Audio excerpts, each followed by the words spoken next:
Good day, class. I am Dominique Daniels Clark, and today I will be discussing my research topic. I chose for this particular paper to write on how did the Enlightenment influence the American Revolution and who in colonial America is going to benefit from this struggle for freedom. Of course, I'm going to start off this paper giving a strong analysis of the 17th and the 18th century intellectual movement of the Enlightenment period, also known as the Age of Reason. We all know that this time period is going to change. It's going to have a modification in the way that people think that they should be governed. And in discussing this, I am going to discuss key philosophers during this time period. I'm going to discuss individuals like Jean-Jacques Rousseau, Isaac Newton, Thomas Hobbes, and of course, John Locke, because we know if you refer to the Declaration of Independence, a lot of his ideologies are going to be embedded in that Declaration of Independence. So I will have an in-depth understanding of just how John Locke played a role in the American Revolution. This European Revolution is going to lead to a somewhat of an American Revolution. According to John Adams, the American Revolution took place way before the first shot was fired. The American Revolution started with that Enlightenment. It changed the way that people thought about how they should be governed here in America. And some individuals who are going to be at that forefront is going to be, of course, Thomas Jefferson, Benjamin Franklin, John Adams, and we cannot leave out Thomas Paine. These individuals are going to be like the spokesperson or the spokesmen of new thought in America. Also in my paper, I am going to talk about individuals who participated in the war that we rarely hear about. I am happy to say that it's things that I know today that I did not know yesterday and that I did not know last week. It was almost 5,000 people of color who's going to contribute to the Revolutionary War.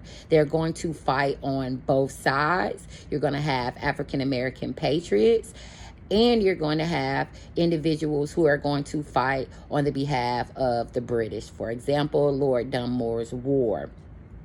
Some of these individuals I knew about, and some of these individuals I did not know about. I will talk about a couple of them. Of course, Crispus Attucks is going to be one of those because he is going to be considered the first person to die for the independence of this country. And it just so happened that he is a man of color. He's going to die during the Boston Massacre.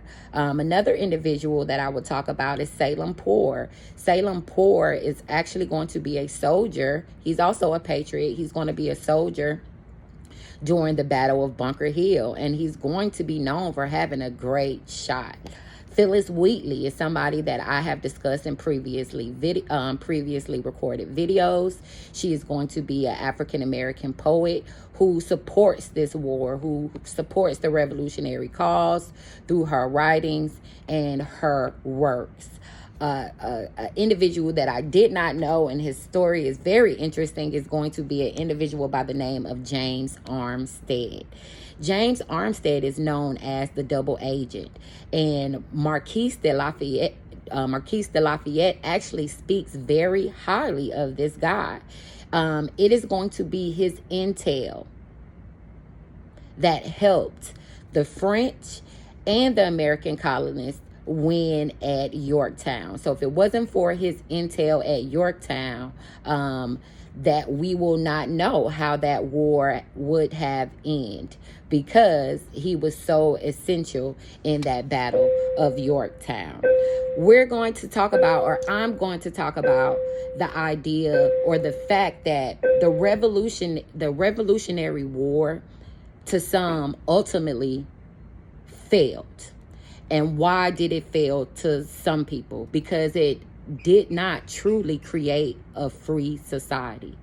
Nevertheless, it was the first step in the right direction.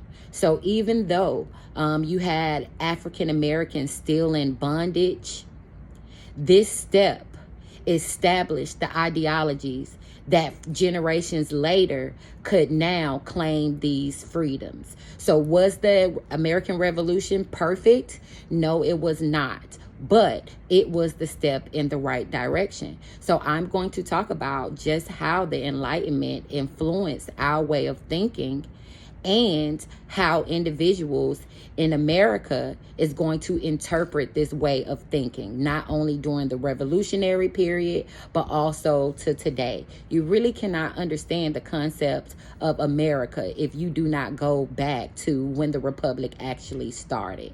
So I am Dominique Clark, and thank you for watching, and I hope you guys have a wonderful day. Bye-bye.